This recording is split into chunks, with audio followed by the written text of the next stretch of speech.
Hello friends, welcome to get excellence. अपन बात कर रहे थे ईएमटी और ईएमटी के अंदर लास्ट लेक्चर में अपने कंप्लीट किया था पॉइंटिंग वेक्टर और अपन का टॉपिक चल रहा था यूनिफॉर्म प्लेन वेव। आज अपन ईएमटी का मोस्ट इंपॉर्टेंट टॉपिक पढ़ने वाले हैं जिससे क्वेश्चन बनता ही बनता है।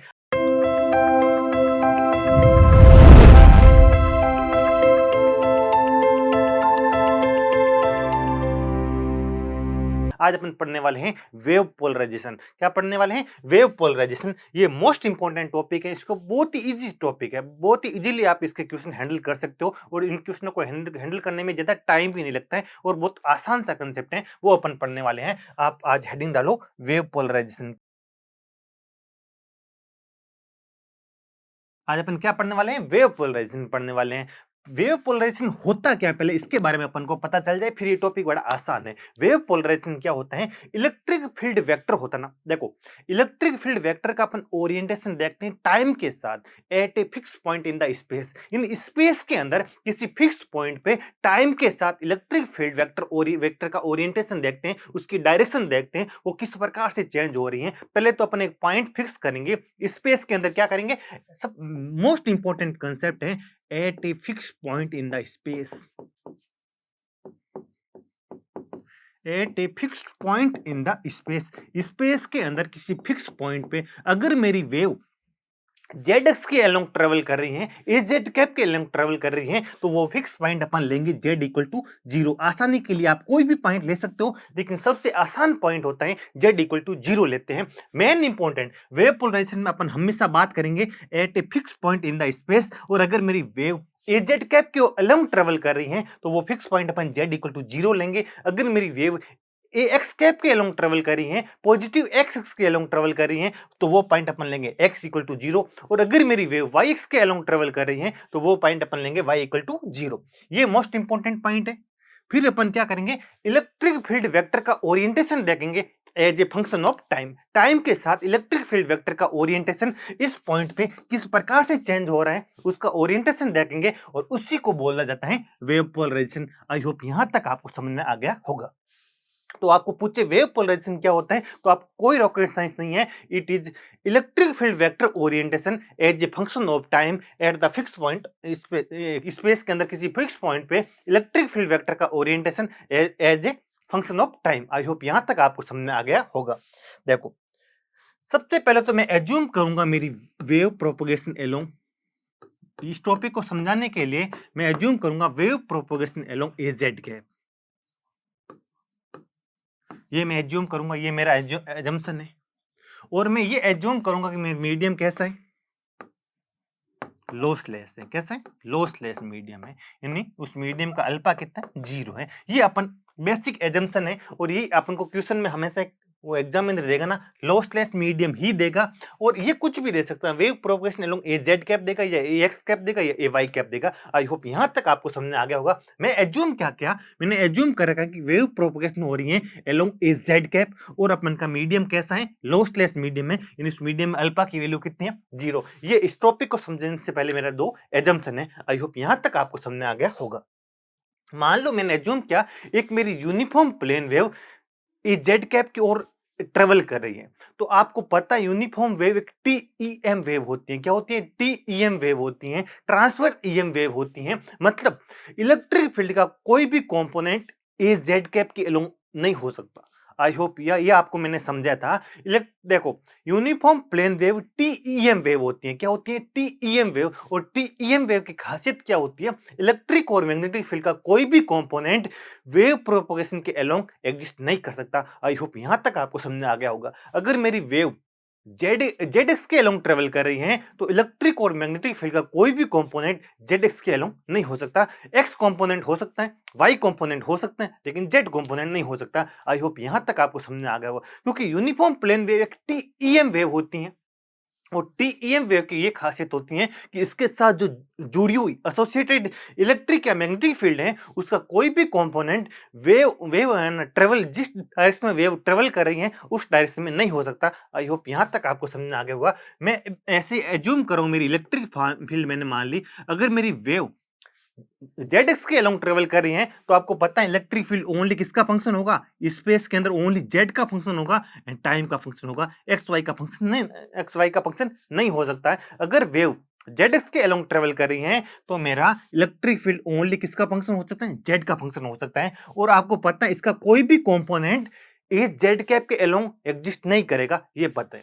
तो सबसे पहले मैंने एज्यूम कर लिया कि इसका एक्स कॉम्पोनेंट है ई एक्स नॉट कोश omega T minus beta Z A x के, और मैंने इन जनरल इसका y कंपोनेंट एग्जिस्ट कर सकता है लेकिन z कंपोनेंट कभी एग्जिस्ट नहीं करेगा। इन जनरल मैंने इसका y कंपोनेंट एज्यूम कर लिया ई वाई नॉट कोश omega T minus beta Z, और x कंपोनेंट और y कंपोनेंट के बीच में कुछ ना कुछ फेज डिफरेंस पक्का होगा, ये phi plus a Y cap. I hope यहां तक आपको समझ में आ गया होगा। और अगर मेरा मीडियम लॉसलेस नहीं होता तो यहाँ e की पावर माइनस अल्फा जेड आ जाता, यहाँ की भी e की पावर माइनस अल्फा जेड आ जाता।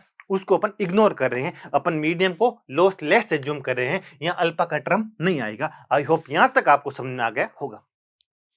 और आपको पता है एक यूनिफॉर्म प्लेन वेव एक टीईएम वेव होती हैं और उसका कोई भी कंपोनेंट वेव प्रोपोगेशन के अलोंग एग्जिस्ट नहीं कर सकता है। इसलिए मैंने ओनली एक्स कंपोनेंट लिया और वाई कंपोनेंट लिया, जेड कंपोनेंट मैंने नहीं लिया। आई होप यहां तक आपको समझ में आ गया होगा। इन जनरल आपको एग्जामिनर इलेक्ट्रिक फील्ड देगा, क्या देगा, इलेक्ट्रिक फील्ड देगा और पूछेगा वेव पोलराइजेशन कौन सा है इसके अंदर, वेव पोलराइजेशन पूछेगा तो आपको सबसे पहले इलेक्ट्रिक फील्ड इसी फॉर्म में देगा एग्जामिनर, क्या देगा, इसी फॉर्म में आपको इलेक्ट्रिक फील्ड देगा। और आपको इस वेव का ओरिएंटेशन देखना है, इलेक्ट्रिक फील्ड वेक्टर का ओरिएंटेशन देखना है as a function of time, time के फंक्शन में। और अपन का बीटा क्या होगा, at a fix point in the space. तो यहाँ पर सॉरी अपन जेड की जगह कितना पुटअप कर देंगे, 0 पुटअप करेंगे। आई होप यहां तक आपको समझ में आ गया होगा। सबसे फर्स्ट मैं ले रहा हूं केस नंबर 1, जिसको बोला जाता है लीनियर पोलराइजेशन। क्या बोला जाता है, लीनियर पोलराइजेशन। लीनियर पोलराइजेशन, अगर आपको दोनों कंपोनेंट के बीच का फेज डिफरेंस, अगर इसके और इसके बीच का फेज डिफरेंस आपको 0 दिख जाए, आपको अगर x कंपोनेंट और y कंपोनेंट के बीच का फेज डिफरेंस आपको अगर 0 डिग्री मिल जाए तो इसका मतलब वो वेव कैसी होगी, लीनियर पोलराइज होगी। कैसी होगी, लीनियर पोलराइज होगी। और या कोस की जगह वो एग्जामिनर आपको साइन भी दे सकता है और उसमें घबराने की कोई बात नहीं है। आई होप यहां तक आपको समझ में आ गया होगा। अगर आपको इन दोनों के बीच का फेज डिफरेंस 0 दिख जाए या फिर पाई दिख जाए या फिर 2 पाई दिख जाए, और इन जनरली मैं अगर कहूं आपको कोई भी n पाई दिख जाए तो वो वेव हमेशा कैसी होगी, लीनियरली पोलराइज होगी। कैसी होगी, लीनियरली पोलराइज होगी। वो कैसे होगी अपन इसकी बात करने वाले हैं।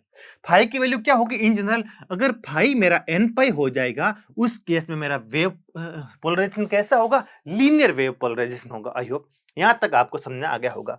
और मैं एज्यूम कर रहा हूं मेरा eight the fix point in the space, अगर वेव में ट्रेवल कर रही हैं जेड एक्स के अलोंग, तो मैंने एज्यूम कर दिया जेड इक्वल टू 0। और फाई की वैल्यू में अगर एन पाई एज्यूम करूंगा तो मेरे इलेक्ट्रिक फील्ड क्या हो जाएगा, इसके अंदर मैं अगर जेड की वैल्यू 0 और फाई की वैल्यू एन पाई पुटअप करूंगा तो अपना आंसर कितना मिलेगा, ई ऑफ जेड की जगह अपने कितना पुटअप कर दिया 0, टी की जगह टी। अपन टी के साथ अब इस इलेक्ट्रिक फील्ड का ओरिएंटेशन देखना है तो देखो सबसे पहले क्या हो जाएगा, ये मेरा हो जाएगा ई एक्स नॉट कोश ओमेगा टी माइनस क्या होता है बीटा जेड होता है, लेकिन जेड की जगह अपन कितना पुटअप कर दिया 0 पुटअप कर दिया, प्लस क्या आ जाएगा ई वाई नॉट कोश, फिर कितना हो जाएगा ओमेगा टी प्लस एन पाई। बीटा जेड की जगह तो अपने कितना पुटअप कर देंगे 0 पुटअप करेंगे, प्लस कितना आ जाएगा एन पाई आ जाएगा।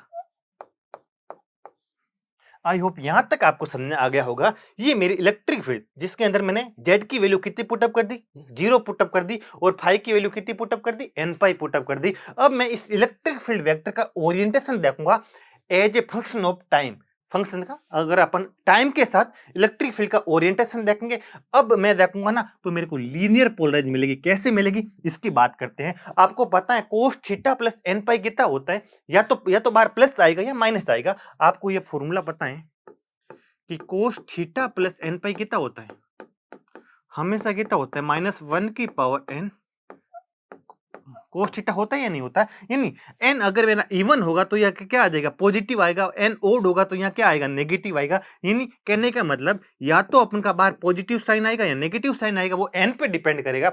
n अगर मेरा एक ओड नंबर होगा तो नेगेटिव आएगा, और n अगर इवन नंबर होगा तो क्या आ जाएगा, पॉजिटिव आ जाएगा। लेकिन यहाँ ये फिक्स है, या तो एक पॉजिटिव साइन आएगा या नेगेटिव साइन आएगा आ जाएगा। तो मैं अगर इसको और सोल्व करूं तो अपन ऐसे लिख सकते हैं, लिख सकते 0, t। यहाँ अपन का कितना बचेगा, यहाँ बचेगा E X naught cos omega T. यहाँ फिर देखो अगर थीटा प्लस एन पाई करूंगा तो यहाँ पर या तो प्लस आएगा या माइनस आएगा, वो एन पे डिपेंड करेगा, वो अपन निकाल सकते हैं, या तो प्लस आएगा या माइनस आएगा। फिर अपना क्या बचेगा, ई वाई नॉट, यहाँ क्या बचेगा, कोस ओमेगा टी, और इसके पीछे ए वाई कैप, और ये कितना हो जाएगा, यहाँ ए एक्स कैप, सॉरी ये ए एक्स कैप, ये अपना ए एक्स कैप है, और यहाँ पीछे क्या लगा दूं, ए वाई कैप। आई होप यहाँ तक आपको समझ आ गया होगा। मेरा ई ऑफ 0, t क्या मिलेगा, E X naught cos omega T A X cap plus minus E Y naught cos omega T A Y cap. I hope यहाँ तक आपको समझ आ गया होगा। मैं अभी है ना प्लस साइन लेके चल रहा हूँ, माइनस के लिए भी सेम का सेम ही रहेगा। अगर मैं प्लस लेके चलूंगा तो ऐसा मिलेगा या नहीं मिलेगा आपको, ई 0,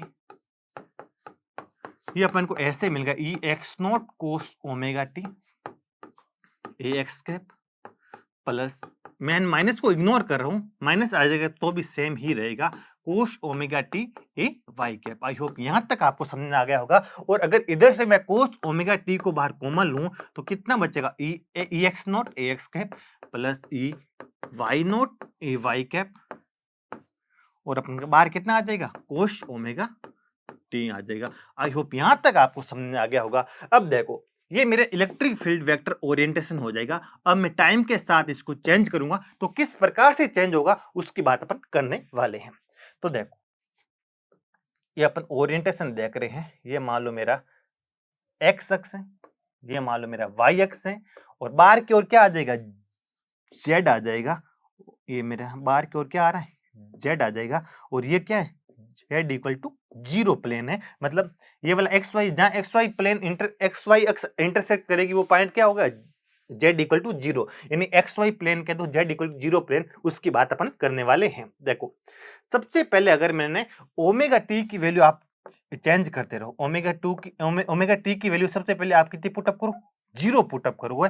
तो ओमेगा टी की वैल्यू अगर आप 0 पुटअप करोगे तो इसका वैल्यू कितनी हो जाएगी, इसकी वैल्यू तो 1 हो जाएगी। पीछे क्या बचेगा, E X naught A X cap plus E Y naught A Y cap. तो बताओ एक्स के अलोंग कितना है, ई एक्स नॉट, वाई के अलोंग कितना, ई वाई नॉट। तो ये यहां पर कहीं पॉइंट होगा या नहीं होगा, बिल्कुल एक्स के अलोंग कितना हो जाएगा, ई एक्स नॉट, वाई के अलोंग कितना हो जाएगा, ई Y not.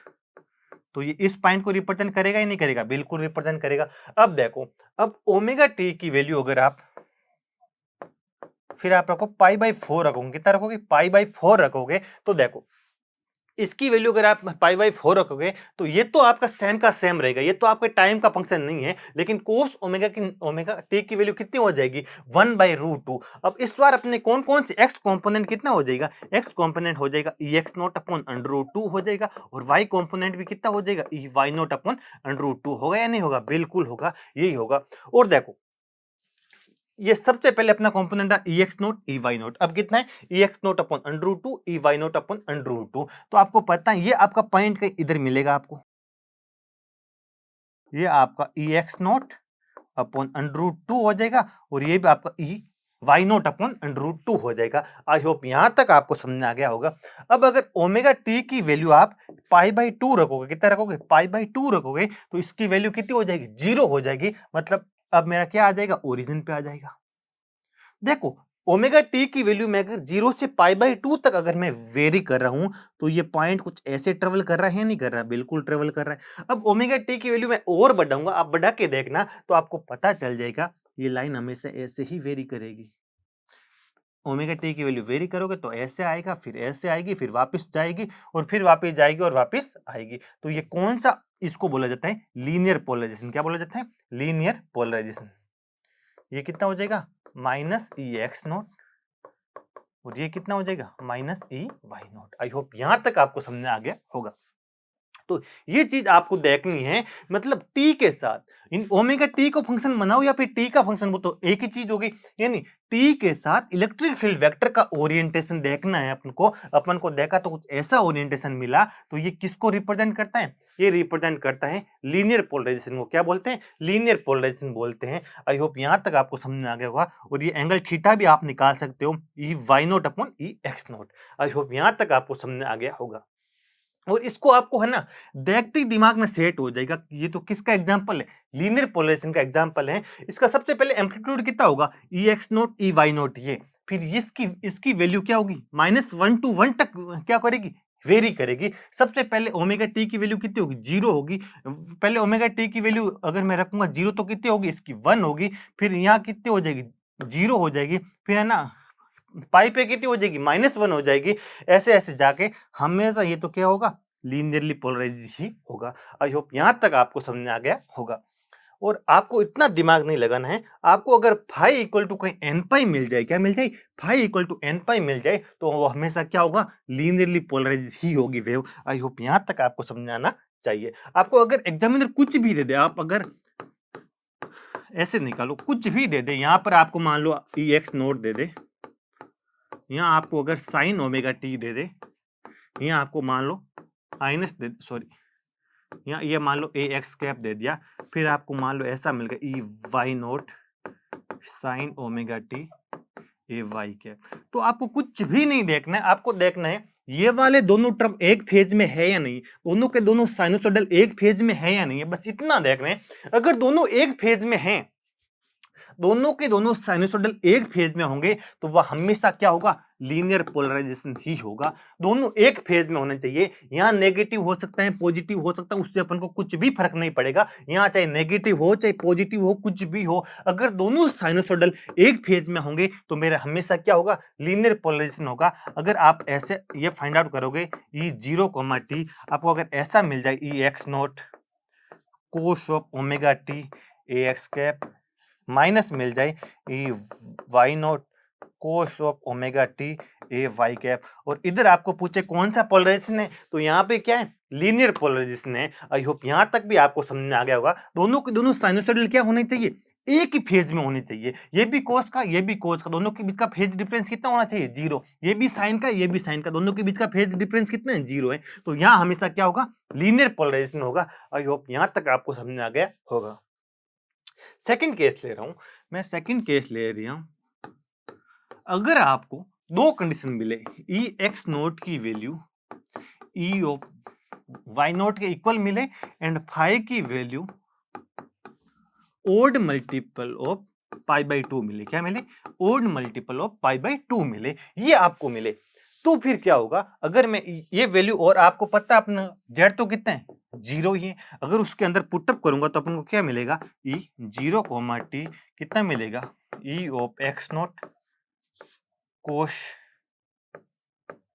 Omega T X cap, फिर क्या हो जाएगा? Plus E of Y naught, E of X naught के इक्वल है, दोनों को मैं ई नोट के इक्वल जूम कर देता हूं। कितना? E naught. तो यहां पर भी ई नोट आ जाएगा और यहां पर भी अपना कितना आ जाएगा? ई नोट आ जाएगा कोस ओमेगा टी। फिर आगे कितना आ जाएगा अपन का? कोस omega T plus 2n plus pi by 2 हो जाएगा अपन के फाई की वैल्यू, और पीछे क्या आ जाएगा? ए वाई के। आई होप ये वाला फॉर्मूला आपको पता होगा कि cos of 2n plus 1 pi by 2 आपको अगर कहीं मिलता है तो वो हमेशा क्या मिलेगा?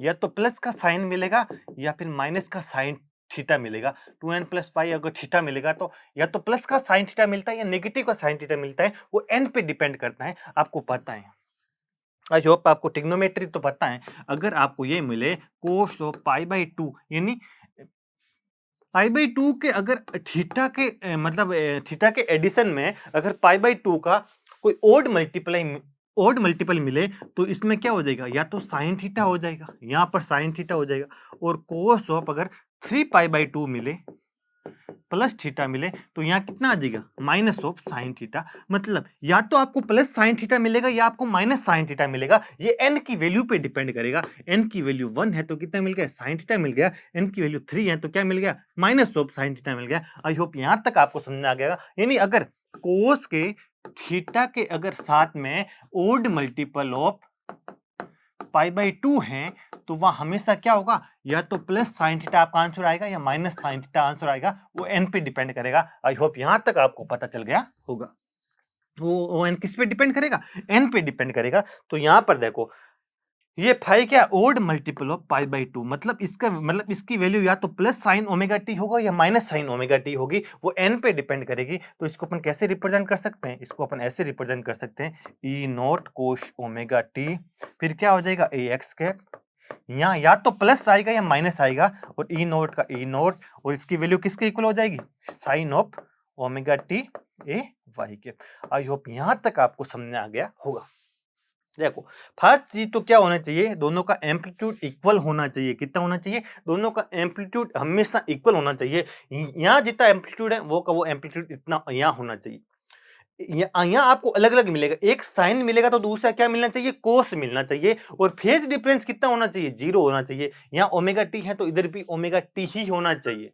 आई होप यहां तक आपको समझ आना चाहिए कि आपके इस पोलराइजेशन को अपन बोलते हैं सर्कुलर पोलराइजेशन। क्या बोलते हैं, सर्कुलर पोलराइजेशन। क्या बोलते हैं, सर्कुलर पोलराइजेशन बोलते हैं। इसकी कंडीशन क्या होती है, आपको सबसे पहले तो ये देखना चाहिए दोनों का एम्पलीट्यूड इक्वल अगर नहीं है तो वहां सर्कुलर हो ही नहीं सकता, इम्पॉसिबल है सर्कुलर। सर्कुलर के लिए दोनों का एम्पलीट्यूड इक्वल होना ही चाहिए। सेकेंड टर्म, यहां अगर ओमेगा टी फेज है तो इधर भी ओमेगा टी ही होना चाहिए, और एक्स्ट्रा कुछ एडिशन नहीं होना चाहिए, कोई फेज डिफरेंस नहीं होना चाहिए। लेकिन ये दोनों साइनसोइडल है ना, ये एक दूसरे के ऑपोजिट होने चाहिए। यहाँ अगर कोस है तो वहां साइन होना चाहिए, और यहाँ अगर साइन है तो वहां कोस होना चाहिए। ऐसी कंडीशन में हमेशा क्या होता है, सर्कुलर पोलराइजेशन होता है। इसको अगर अपन डिटेल से समझते हैं ना, तो देखो आपको अगर मैं ये बोल दूं 0, यहाँ आपको दे दूं 2 साइन ओमेगा टी ए एक्स कैप, और यहाँ कुछ भी दे दूं प्लस माइनस, उससे कोई फर्क नहीं पड़ेगा। इधर भी क्या होना चाहिए 2, यहाँ साइन है तो इधर क्या आना चाहिए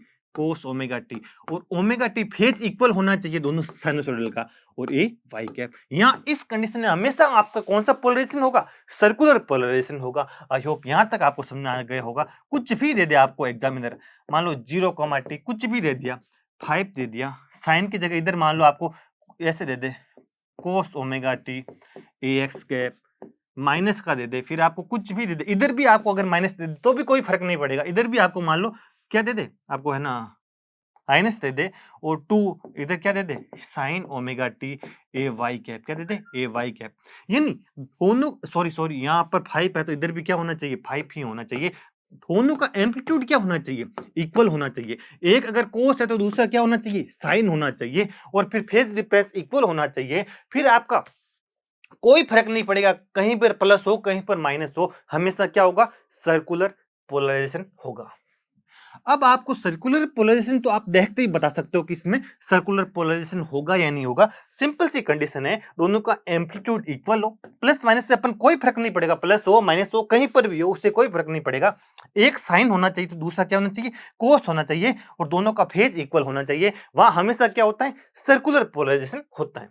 आप एक पूछता है कि इस वेव लेफ्ट सर्कुलर पोलराइजेशन है या राइट सर्कुलर पोलराइजेशन, वेव कैसे पोलराइज है, लेफ्ट है या राइट है, वो आपको डायग्राम बनाने के बाद ही पता चलेगा। डायग्राम बनाने के 1 सेकंड लगेगा, कुछ भी नहीं लगेगा। वो आपको ओमेगा टी का फंक्शन बना के ओमेगा टी को वेरी करने के बाद ही आपको पता चलेगा कि वेव लेफ्ट है या राइट है। सीपी तो अपन को पता चल जाएगा सर्कुलर पोलराइज है या नहीं है वेव, ये आप देखोगे ना। दोनों का एम्पलीट्यूड इक्वल होना चाहिए, एक साइन तो दूसरा कोस, और फेज डिफरेंस कितना होना चाहिए, 0 होना चाहिए। देखो यहां पर तो मैंने फेज डिफरेंस कितना बोला था, 2n+1 क्या कितना बोला था, पाई बाई 2। लेकिन अपना पूरा सोल्व करने के बाद आपको क्या मिला, दोनों का एम्पलीट्यूड इक्वल हो, बिल्कुल। एक साइन है तो दूसरा कोस, यहां पर कोस है तो वहां साइन, यहां साइन है तो वहां कोस होना चाहिए। यहाँ ओमेगा टी है तो यहाँ ओमेगा टी ही होना चाहिए, एक्स्ट्रा कुछ भी ऐड नहीं होना चाहिए। वह हमेशा क्या होता है, सर्कुलर पोलराइजेशन ही होता है। जैसे मैं अगर यहाँ पर एक है ना प्लस लेके चलता हूँ, माइनस को आप है माइनस हो तो भी कर सकते हो, लेकिन अगर प्लस लेके चलूंगा तो क्या मिलेगा मेरे को, ई ऑफ 0, कितना मिल जाएगा, E naught cos omega T ए एक्स का प्लस क्या मिलेगा, E naught cos omega T A Y cap. I hope यहां तक आपको समझ में आ गया होगा। अब ये आपको पूछिए लेफ्ट है या राइट है, उसके लिए आपको क्या करना चाहिए? उसके लिए आपको कुछ भी नहीं करना चाहिए। ये तो पक्का एक, ये तो फिक्स हो गया सीपी है, क्या है? सर्कुलर पोलराइज्ड वेव है। क्यों? दोनों का एम्पलीट्यूड इक्वल है, एक साइन है तो दूसरा, सॉरी ये कोस है तो ये क्या हो जाएगा? ई नॉट। ये कोस है तो वो साइन आ जाएगा, यहां भी ओमेगा टी वहां भी ओमेगा टी, कुछ भी फर्क नहीं होगा। तो ये सीपी तो फिक्स हो गई। अब ये लेफ्ट हो गया राइट होगी, उसको अपन कैसे फाइंड आउट करेंगे? तो कुछ भी नहीं करना है। वेव है ना, वेव आपको पता चल जाएगा वेव है किस डायरेक्शन में ट्रेवल कर रही है। तो आपको पता है पॉजिटिव जेड के अलोंग अपने एज्यूम कर रखा है, ये एक्स हो गया, ये वाई हो गया, और मेरी वेव किधर ट्रेवल कर रही है? बाहर की ओर, पॉजिटिव जेड एक्स के अलोंग मेरी वेव ट्रेवल कर। तो सबसे पहले आपको ओमेगा टी की वैल्यू कितनी पुटअप करनी है? 0 पुटअप कर देनी है। कितनी पुटअप कर देनी है? 0। तो ओमेगा टी की वैल्यू अगर मैं 0 पुटअप करूंगा तो देखो यहां पर अगर इसके अंदर मैं ओमेगा टी की वैल्यू अगर 0 पुटअप करूंगा तो एक्स कंपोनेंट तो कितना हो जाएगा? ई नॉट, और वाई कंपोनेंट कितना हो जाएगा? 0 होगा या नहीं होगा? बिल्कुल। तो ओनली एक्स कंपोनेंट बचेगा, कितना बचेगा? ई नॉट। ये मेरा ई नॉट ओनली एक्स कंपोनेंट है। जब मैंने ओमेगा टी की वैल्यू कितनी पुटअप कर दी? 0 पुटअप कर दी। अब आपको कुछ भी नहीं करना है। अब आप सेकेंड वैल्यू आप है ना, आप चाहो तो पाई बाई 4 या पाई बाई 2 ले सकते हो। कितनी ले सकते हो? पाई बाई 2 भी ले सकते हो। अगर आप इसके अंदर पाई बाई 2 पुटअप करोगे तो एक्स कंपोनेंट कितना हो जाएगा? 0 हो जाएगा। इस टाइम अपना वाई कंपोनेंट क्या हो जाएगा? पॉजिटिव का ई नोट हो जाएगा। तो देखो पॉजिटिव का ई नोट इधर होगा या नहीं होगा? बिल्कुल। क्योंकि आपको यहां अगर नेगेटिव होता तो ये ई नोट इधर मिलता, ये पॉजिटिव है तब मेरे को ऊपर मिला। तो आपकी वेव कुछ ऐसे पोलराइज है या नहीं है? सर्कुलर तो आपको दिमाग में फिक्स हो गया। तो आपकी वेव ऐसे पोलराइज है, कैसे? इस डायरेक्शन में। तो अब आपको राइट हैंड का इस्तेमाल करना है। राइट हैंड का इस्तेमाल करो और जिस डायरेक्शन में वेव ट्रेवल कर रही है उधर आपका अंगूठा रखो। किधर? तो आप वेव के एलोंग, इलेक्ट्रिक फील्ड ओरिएंटेशन के एलोंग अगर आपकी अंगुली है तो आपकी राइट हैंड पोलराइजेशन है। कैसा है? ये आपका राइट हैंड पोलराइजेशन है। आई होप यहां तक आपको समझ आ गया। वेव डायरेक्शन के अलोंग अपना अंगूठा रखो, बिल्कुल अंगूठा रखा।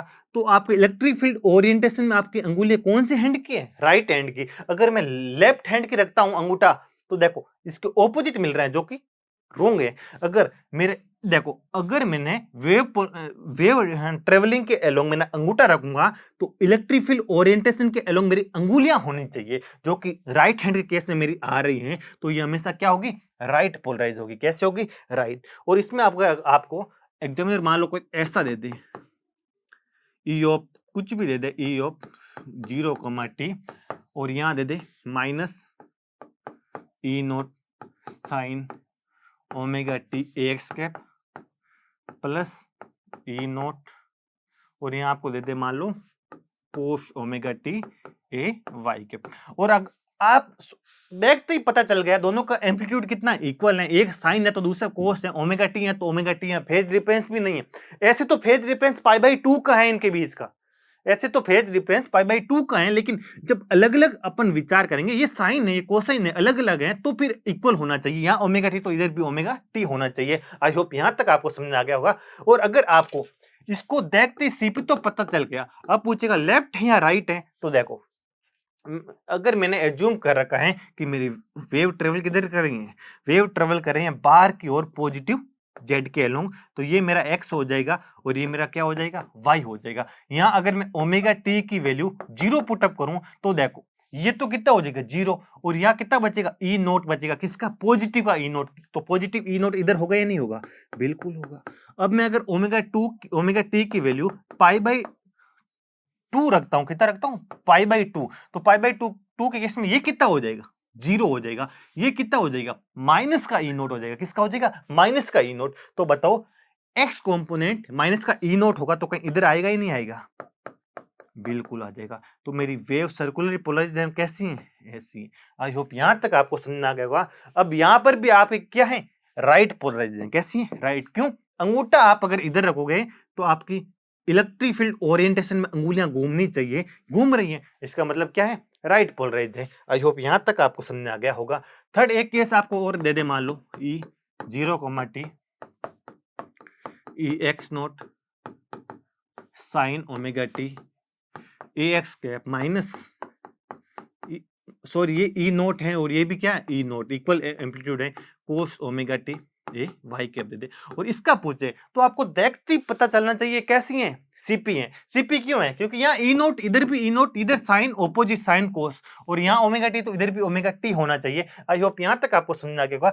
और यहाँ मैंने एज्यूम कर दिया मेरा वेव पोलराइजेशन, वेव ट्रेवलिंग क्या है, पॉजिटिव जेड है, तो ये मेरा एक्स हो जाएगा, ये मेरा क्या हो जाएगा, वाई हो जाएगा। सबसे पहले मैं ओमेगा टी की वैल्यू अगर जीरो पुटअप करूंगा तो मेरा आंसर कितना मिलेगा, ये जीरो हो जाएगा। यहाँ पर कितना हो जाएगा, ए वाई कैप, नेगेटिव का ए वाई कैप कितना हो जाएगा, माइनस ई नोट होगा या नहीं होगा, बिल्कुल होगा। और ओमेगा टी की वैल्यू अगर मैं पाई बाई 2 रखूंगा तो देखो इधर कितना हो जाएगा, ये तो कितना हो जाएगा, जीरो हो जाएगा। और ये अब क्या हो जाएगा, ई नोट किसका, पॉजिटिव का, पॉजिटिव का ई नोट इधर आ जाएगा। और अगर मान लो इसके आगे नेगेटिव और मैं इसके आगे भी नेगेटिव लगा दूं, मान लो एग्जामिनर आपको इधर भी नेगेटिव दे दे, इधर भी आपको नेगेटिव दे दे, तो देखो तो क्या बात बनेगी, ओमेगा टी की वैल्यू अगर मैं पाई बाई 2 रखूंगा तो ये तो कितना हो जाएगा अपन का, है ना, जीरो हो जाएगा। और यहाँ क्या बचेगा, माइनस का ई नोट बचेगा, ये तो 1 हो जाएगा। ए एक्स कैप के अलोंग, किसके अलोंग, यानी एक्स के अलोंग कितना बचेगा, माइनस का ई नोट। तो मेरे को बताओ माइनस का ई नोट कहीं इधर होगा या नहीं होगा, बिल्कुल होगा। तो मेरी अब देखो, अब मेरी वेव इस तरीके से इलेक्ट्रिक फील्ड ओरिएंटेशन ऐसे होगी। अब मेरा है ना राइट हैंड पोलराइज नहीं होगी, अब मेरी लेफ्ट हैंड होगी। देखो वेव ट्रेवल कर रही है बाहर की ओर, तो मैंने अंगूठा बाहर कर दिया। अब मेरी इलेक्ट्रिक फील्ड ओरिएंटेशन के अलोंग अंगुली है नहीं, कौन सी हैंड की है, लेफ्ट हैंड की है। तो ऐसे वेव को एलसीपी कहते हैं, क्या बोलते हैं, एलसीपी बोलते हैं। आई होप यहां तक आपको समझ में आ गया होगा। अब अपना लास्ट केस बनता है केस नंबर 3। इन जनरल न तो आपका केस 1 सेटिस्फाइड कर रहे हैं ना केस 2 सेटिस्फाइड कर रहे हैं, तो वहां क्या होगा, इलेक्ट्रिकल, क्या, इलेप्टिकल पोलराइज वेव होगी। कैसे होगी, इलेप्टिकल पोलराइज होगी। और इसके लिए भी आपको राइट हैंड या लेफ्ट हैंड पूछेगा तो वो सेम कंसेप्ट आपको अप्लाई करना है। और देखो इन जनरल आपको अगर कुछ भी ऐसी वेव दे दे, मान लो आपने पुटअप कर दिया 0, मान लो ऐसा मिलेगा E X naught cos omega T ए X cap plus E Y naught cos omega T plus phi, और क्या बचेगा, a Y cap. In general आपका नेट तो केस 1 सेटिस्फाइड हो रहा है ना केस 2 फुलफिल हो रहा है, तो वहां क्या होगा, इलेप्टिकल पोलराइज वेव होगी। कैसे होगी, इलेप्टिकल पोलराइज होगी। आई होप यहां तक आपको समझ में आ गया होगा। और इसके लिए भी आपको पूछ सकता है लेफ्ट है या राइट है, क्या पूछेगा, एलईपी है या आरईपी है। तो इसके लिए भी वो पीछे वाला जैसे अपन ने सर्कुलर में कंसेप्ट पढ़ा था वो सेम कंसेप्ट यूज होगा। जब केस ना तो केस 1 फुलफिल हो रहा हो ना केस 2 फुलफिल हो रहा हो, तो हम अपन का हमेशा क्या होगा, उस केस में आंखें बंद करके आप इलिप्टिकल ऑप्शन को चूज कर सकते हो। लेकिन आपको लेफ्ट हैंड राइट को फाइंड आउट करने के लिए ओमेगा टी को टाइम के साथ क्या करना पड़ेगा, वेरी करना पड़ेगा। और टाइम का ओनली आप 2 वैल्यू लोगे ना, एक ओमेगा टी की वैल्यू 0 ले लो और एक ओमेगा टी की वैल्यू पाई बाई 2 ले लो, या कुछ भी जो आपको अच्छी लगे ले लो, तो आपको इलेक्ट्रिक फील्ड का ओरिएंटेशन दिख जाएगा। फिर वही आपका, अगर आपको अंगूठा होना चाहिए वेव ट्रेवलिंग की ओर, और फिर अंगुली इलेक्ट्रिक फील्ड ओरिएंटेशन को आपको शो करनी पड़ेगी। फिर आपका लेफ्ट हैंड या राइट हैंड कौन सा वो हो रहा है उसके हिसाब से आप बता सकते हो। तो आई होप ये आपका होता है वेव पोलराइजेशन कंप्लीट। और इस पे सारे क्वेश्चन अपन जितने भी अपने गेट में आ रखे हैं वो अपन करेंगे। आप बड़े इजीली बता सकते हो, लेफ्ट है राइट है, बहुत ही कुछ नहीं, सिंपल सा टॉपिक है। तो ये अपना टॉपिक होता है कंप्लीट। तो इस लेक्चर के लिए इतना ही। तो थैंक यू सो मच।